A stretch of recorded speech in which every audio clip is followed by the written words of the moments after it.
Forgot going live. Hi, this is Anna Imagination. So give me a minute here, let me get this. I clicked a button and never occurred to me, "Oh, Anna, you just went live. You're not ready yet."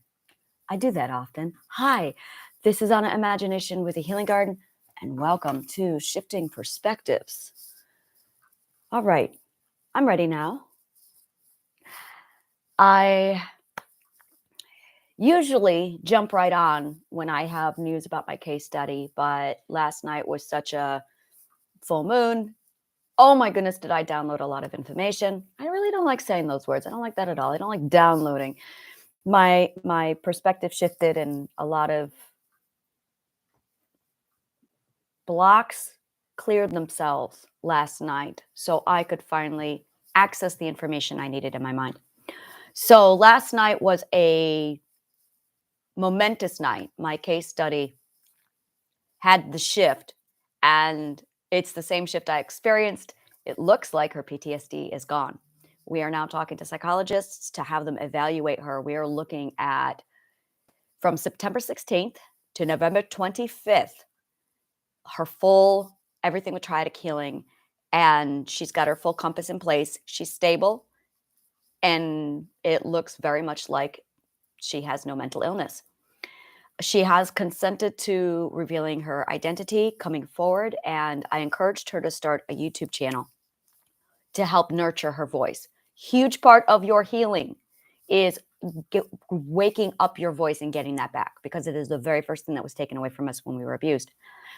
And I said to her, I posted this on my Facebook channel, and it's been something that's been on my mind for a while. And the more I think about it, the more I am absolutely gung-ho about this. When I get a client who comes in, the very first thing I say to them is, "There's nothing wrong with you." And people are like, "But my diagnosis." No, diagnosis are what society stamps 4F on your forehead because you don't fit into their perfect little cookie cutter. So let's get out of Wonderland, and let's get you into your reality. There's nothing wrong with you. There really is not. Life is about trying to figure out who you are, what you are, everything that you are, and learning how to manage it in your own desire, realm, identity. There's one woman who legitimately had schizophrenia. She did hear voices, and they gave her meds. She walked around the house, disassembling all the intercoms in the house, and that's it. She never heard voices again. Now, and they tested this. If you hook up the intercoms in the house, she could hear the voices.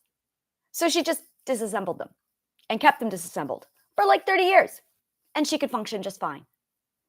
When you have a quirk, it's about learning how to function around it and manage it. Now, that being said, I believe, firm believer, that mental illnesses are just allergic reactions to abuse.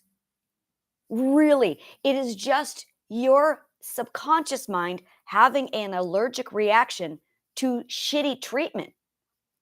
And instead of going, wow, that person shouldn't have treated you like that, we go, you're mentally ill. No, you're not.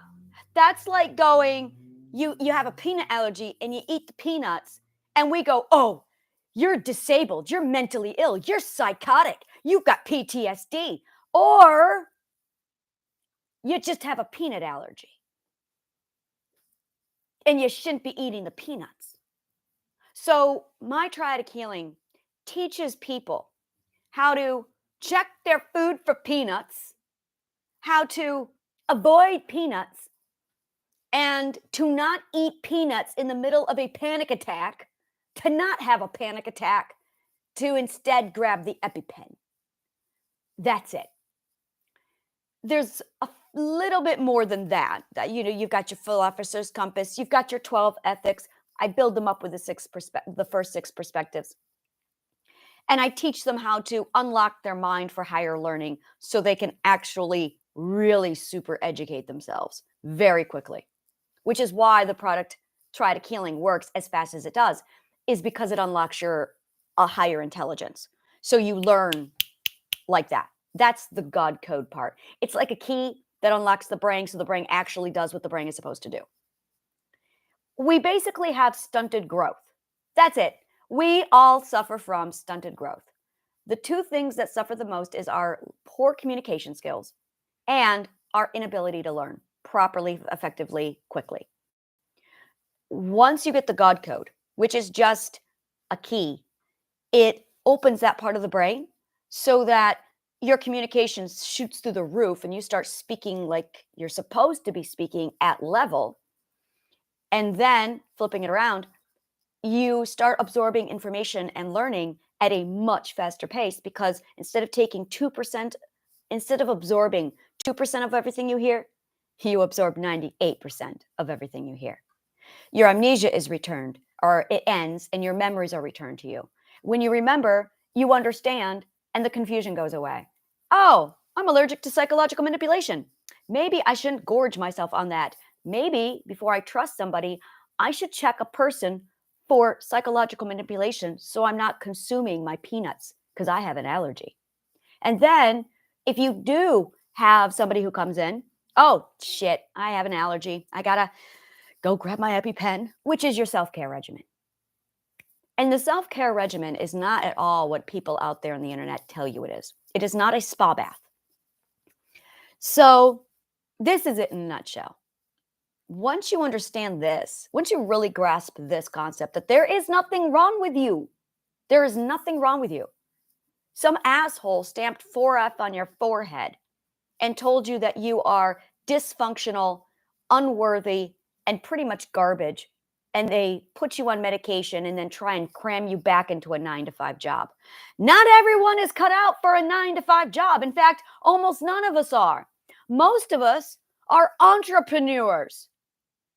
Most of us have to be entrepreneurs because we require the challenge and the creativity to expand our minds.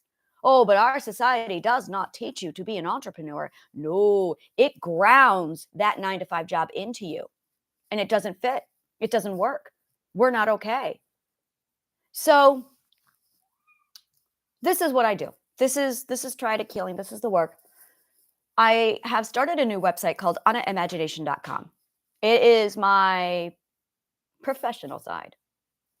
I've got my healing garden still, and I'm going to keep that. I've decided to keep Anna's healing garden. I'm still not quite sure how I'm going to manage that, but when I put anaimagination.com together, it flowed, it clicked. It is absolutely sleek, it's gorgeous, it's organized, and it's just boom, boom, boom. And I want to talk to you about the classroom that's there now. Basically, I go into the classroom and I write a very small article. Most of these are very small, where I ate popcorn last night and I got popcorn still. And I'm like, all right, I got to brush my teeth and all that jazz this morning. But when you go into that website, into that one area, that classroom, it's all of my work. It's systematic. I organize it so it's chronological, so you can just go down the list. Eventually, I'm going to pull all of that offline, and it's all going to go into a book, so you can just read the book or do audiobook. And then when I get the triliminals, those are also going to go on the website, so you can just go through the triliminals. In addition to that, you can also flip everything over, and I will have very soon my solution documentaries. The solution documentaries are 90-minute videos where, and this is my plan, I'm going to pull this off, where you watch. This is what I want to do. You read the articles. Maybe you don't even have to do that. You listen to the triliminals at night. The next day you get up, you watch the 90-minute solution documentary, and boom, your mental illnesses are gone. That's my plan.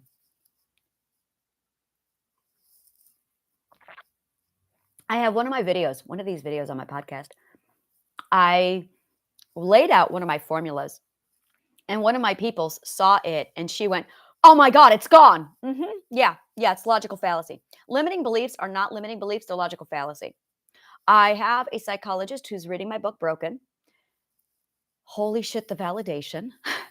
She texted me last night this massive paragraph about this book needs to be read by every psychologist in the world.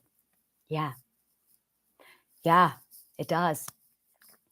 And she, oh, we're going to have a nice talk. We're going to have a meeting. I'm starting to do master classes where it's going to be, I have 3 different classes. My first class is master class. It's going to be traumatic healing for healers.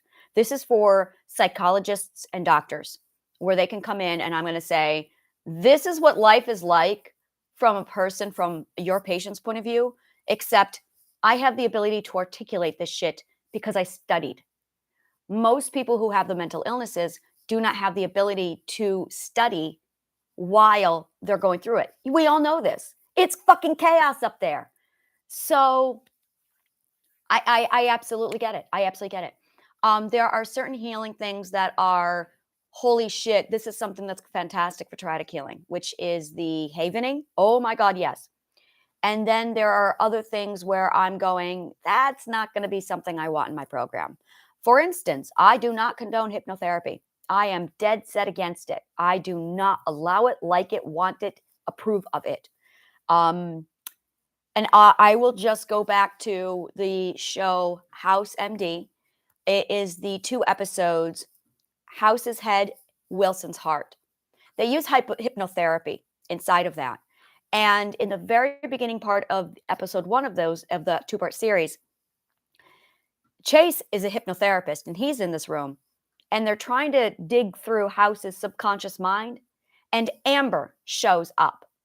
She's there for a reason. And House starts interacting with the subconscious mind version of Amber. And Chase says, let's just forget Amber for now. Boom, she's gone. She was there for a reason. The entire episode goes on about House trying to figure out the missing piece. And the missing piece is Amber. But because the hypnotherapist said, let's just forget about Amber. Boom, Amber's gone. Now, somebody who had multiple personality disorder, I lived in the subconscious mind on the 4th level of the subconscious mind for 32 years. Had Joanna said, let's do hypnotherapy, me, I have no idea what would have happened to me if Joanna had decided to get hypnotherapy. I don't know. It scares the frick out of me. I'm going, what if? So I don't condone hypnotherapy because if you have multiple personality disorder, you need access to the 4th level of the subconscious mind. Hypnotherapy closes that door and locks it, possibly forever. Don't do hypnotherapy. You don't know what's in there. Your subconscious mind is crafty. And it is at a point, and it did this with me, where it can and will, if it feels it's necessary, put you in a box in your brain, put something else in its place, wipe its memory so the clone thinks it's the real person, and completely remove all evidence that you have multiple personality disorder. And you won't know it. And hypnotherapy. And there's like a screening process where hypnotherapists will go in and ask you questions. And I've talked to retired hypnotherapists who said, I studied it, I did it, and the screening process is garbage. And in addition, if you're talking to a host, or I'm sorry, to a host, which is multiple personality talk for an alter that thinks it's the core, that thinks it's the ultimate personality, the person, without realizing that they're the personality, they won't know to communicate to the hypnotherapist, hey, by the way, I've got alters inside of me. I am an alter, and the core, the real one of us, she's in the 4th level of the subconscious mind. None of that's taking place because they don't know to communicate that to the hypnotherapist. So the hypnotherapist fucks around with the subconscious mind without having any information proper to make that kind of a judgment. So I am 100% dead set against hypnotherapy because you do not know the extent of what is going on with the subconscious mind. No one does. And that is what a really good psychologist will do. Is a really good psychologist will have a conversation with the subconscious mind and pick up on all the little clues that the subconscious mind leaves around to determine what's inside of that 4th level of the subconscious mind. And once you figure all this out, once you get that information, it's a breadcrumb trail through the subconscious mind so that the subconscious mind can finally drop its guard and give you the information. Hypnotherapy forces the information. Hypnotherapy slams doors, closes door, locks them up, and says, this is going to be your new subconscious mind, not negotiable. And no one is equipped to manage and maneuver the subconscious mind with that kind of power. No one. I'm a subconscious mind scientist, and I wouldn't do it. So stay away from hypnotherapy, please. It's dangerous. That being said, havening is absolutely gorgeous. It's proven by neuroscience. I've done it myself. I've gone through it. I've done the research. It checks out. It is effective. Meditation is extraordinary. Yoga, Tai Chi, beautiful sound baths, manifestation, and positive affirmations. Now, one of my dear friends, Maury, he's a neuroscientist. He's the one working with me on the triliminals. And he explained to me, this is yummy juice for me. He explained to me that when you are doing positive affirmations, do not do I am statements. Do you are statements. Now, I'll explain to you why in a minute. And he said, of all the scientific evidence that's come out, I am statements do nothing. But the you are statements that's where your positive affirmations take effect. And I smiled and went, yeah, that would be the case. And the reason why is because going back to the philosopher's compass, you have the I of I and the you of I. We have to mirror from our you of I, and our you of I speaks in the third person. You are. So when we do positive affirmations and we hear you are, we're doing our mirror, mimic, repetition learning center to mimic and mirror our you of I. So when we are doing positive affirmations, we need to hear you are. Hearing I am doesn't do it, does nothing, because we must learn from mimic, mirror, repetition. You watch the monkeys and see who eats the red berries, and then you can eat the red berries. Mimic, mirror, repetition. Once you understand how that works, it's the you are statements. It's absolutely beautiful. So when we do positive affirmations, make sure you speak with the you are statements. I think that's it as far as what holistic methods are out there. I also found another doctor. His name is Dr. James Livingood. Yes, that's his real name. Dr. James Livingood. I just found him yesterday, did a whole lot of research yesterday, looked him up. I'm trying to get a hold of him. Spot on. He's a medical doctor, and he figured out in the medical world the same shit I figured out in the psychology world, that there is a government, insurance company, investor, mental and medical field cycle going on of let's hoodwink and manipulate the American people so they'll keep buying our garbage. That way they'll stay sick longer, because it's more profitable to treat sick people. It is more profitable to treat sick people than actually cure them.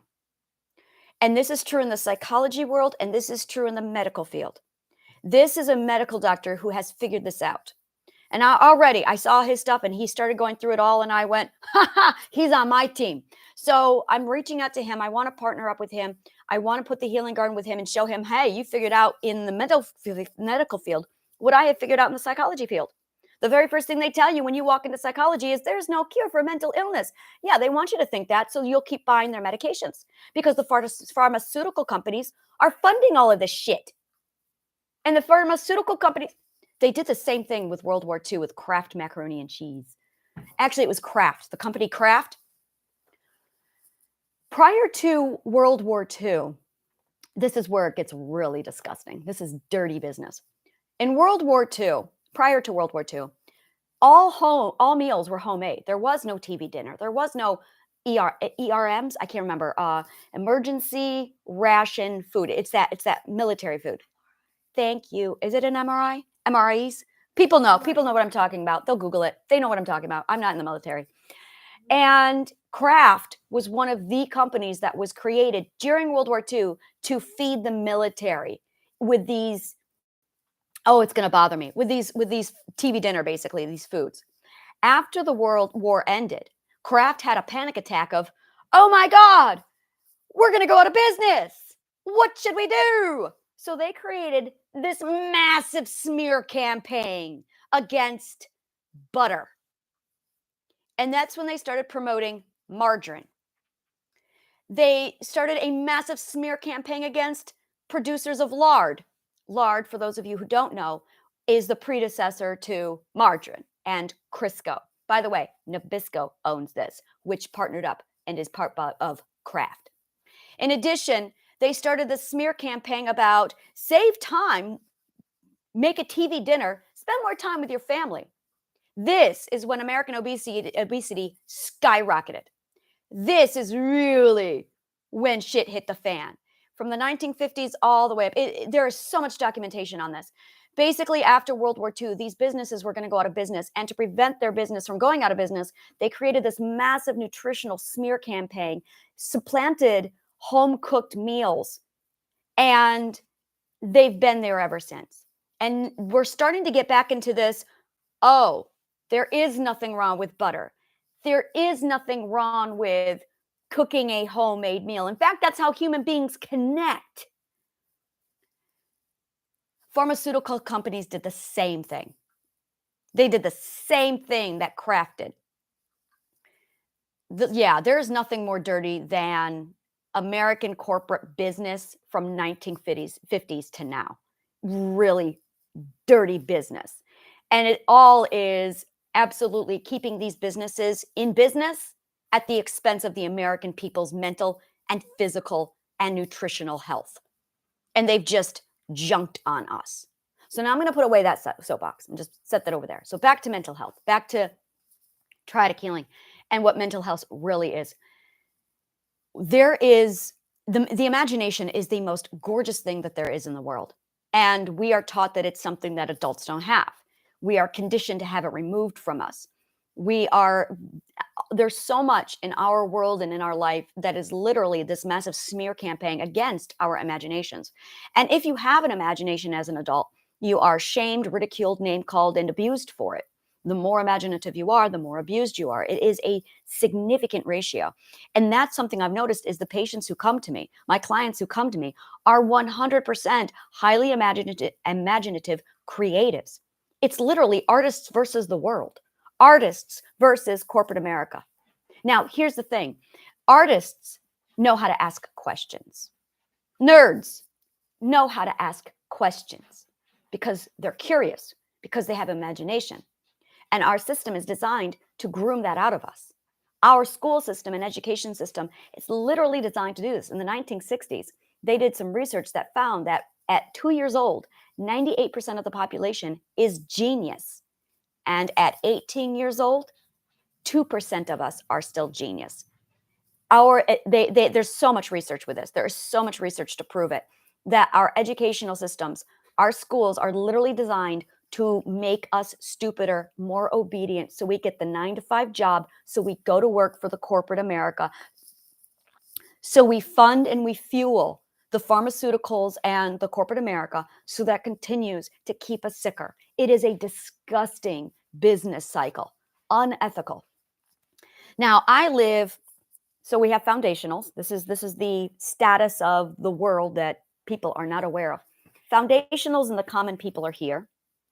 Compliments of the government. The government is here. Trump is here. The billionaires you see on TV are here. Philanthropists are here. World peace ambassadors are here. And the networking, and there's clubs up here for the people who actually do change the world. This is my people. This is where my network is. This is where I hang out. All of my network is up here. We are forming groups. We are forming councils. We are forming clubs, think tanks. We are forming networks where we are all coming together to collaborate for world peace, for providing an alternative. We're not competing. We're not taking anyone down. We are just forming an alternative. That's all we're doing. We are aware of the situation, and I collect super geniuses. True story. I literally cherry pick philanthropists, billionaires, all of whom are super geniuses. And we are all putting our brains together, and we are problem solving. And one of the biggest things that we learned is, and this is it, this is what we've learned, is the education is so dire that we need more super geniuses, because the problems that we need to solve are going to require more super geniuses. So that's one of the things triadic healing does, is it turns ordinary people, common man, into super geniuses. It's the God code. You just pluck it into the brain, and then it turns it on, and then the brain works properly. And that's really it, is the brain works properly We are hyper learning the first 5 years of our life. And then the system breaks us, so we stop learning. And then we all get really stupid because the system makes us stupid. And triadic healing steps in with the God code and reawakens the brain, reactivates it, and gets you back in. That way you become a super genius. It literally restores and undoes all of the crap that society and schooling has taken away from us. With that in place, we have all of our super geniuses now coming. I have 7 people on my team, and we are brainstorming economy, monetary systems, resources. We're trying to figure out a way to literally create a sustainable bank of resources where the resources are built and replicated faster than we can deplete the resource. That's what we're doing right now. That's one of the projects we're working on, so that anyone who needs it can come. And I call it the replicator project, because if we can get this thing up and running, we're about halfway there, so that it produces resources for the people to come in and just take whatever you need. And we're basically going to have a thing where, and it's any resources. It's basically triadic healing teaches you how to identify what resources you have, and it's a replenishable resource. It's not a limited resource, so that you can take your infinite supply of your resource, plug it into the bank, distribute your resource into it, contribute it, and then you can take out whatever you need. So it's an even Steven exchange. That way it keeps nurturing it while also fueling it, while also helping you. But it must be replenished with replenishable resources. You cannot put a limited resource inside of that. Now, in addition, what I'm wanting to do is plug in currency, actually monetary currency, into the bank. I want to call it the People's Bank. I'll come up with something. And basically, it builds interest and accumulates this bank. And then anyone can come along and take off whatever they need, monetarily speaking, like a loan. And then they go off, and then they use triadic healing to build up, make themselves awesome. We'll plug them into my network. I'll get them hooked up with the right people so they will make money. And then at a certain point, after they are making the money they need, they just redeposit what they took times 2 and replenish the resource. So that's one of the other things that we're working on. We've got a lot of projects like that. And we're also looking at housing, we're looking at homelessness, and we are also building an extraction program where we are taking, I call this from now to wow, where we take women who are in abusive situations with children. And there's the first 2 stages is teaching people how to get out of a narcissistic abusive situation, and then getting them to the point where we can get them to the People's Bank, the resource bank, the replicator, and then get them healed with triadic healing, get them their own business, get them plugged into that, get them regenerating their own resources, and then setting them free in the world so they can do whatever they want to be happy and free. And so that's another program that we have. So we're putting all of this together. We are launching it at the end of January. That's going to be the first wave of this. We're also combining it with light workers. We're basically revamping, redoing the education system. And that's one of the things I'm doing, is taking Plato's curriculum, which is where I learned all this shit. And I'm reviving the University of Alexandria. That's really what I do as education, is reviving the University of Alexandria and reteaching people how to do education properly so we learn properly. And it's all based off of the information that Plato used to build the University of Alexandria, which all came off of Pythagoras' work. Pythagoras, this is one of my favorite things. He was not just a mathematician, he was a philosopher. And he is the founder to most of the philosophy that Plato and Socrates built, and Aristotle. Like, all of the philosophy we have actually came from Pythagoras. But if you've noticed, when you study philosophy, when you study Pythagoras, the words philosophy and Pythagoras don't cross. You have to dive deep into philosophy and the Roman history to see where Pythagoras crosses over. Pythagoras is the inventor of this shit. And basically, Rome wiped him out, killed Pythagoras, and then his school of philosophy divided into 2 schools. The Cynic school, which I don't know what happened to that because that's not what I study, and Plato's school of the rationalist, which is where I am. And that's where we study formal argument debate. That's where we study education. That's where we study the perspectives. That's where all of this comes out. And triadic healing is 100% revived from Pythagoras and Plato's work. And when you study it in this sense, holy shit, does your brain wake up? And this is where it's extraordinary. So we basically are making a system that allows people to access their higher thinking so they can become super geniuses, because it's going to take a bunch of super geniuses to fix the global problem, to fix the environmental problem, to end the wars. We need really fucking smart people. There's also a lot of things happening right now with California where the laws have gone down to say every 98% of resources, I think it's 90 or 98% of resources, have to be 100% renewable resources in 10 years. Basically, we have 10 years to convert California. So that's something else we're also working on. So we're all pulling everything in together. I'm still trying to figure out if we even want a monetary system. But when you have a community, you don't need a government. The only reason why you need a government is because you lack community. And that's the way it's been for thousands of years. So technically, community is literally the nemesis of any government, because once you have a working community, you don't need a government, which is why I believe the English were so adamant about destroying the Scottish clans, is because when you have a Scottish clan, you don't need a working government. You've got the clan. Something to think about. All the information is down below. If you want to take a look at the work in progress of my case study, her YouTube channel is down below. And thank you so much. May the kindest of words always find you.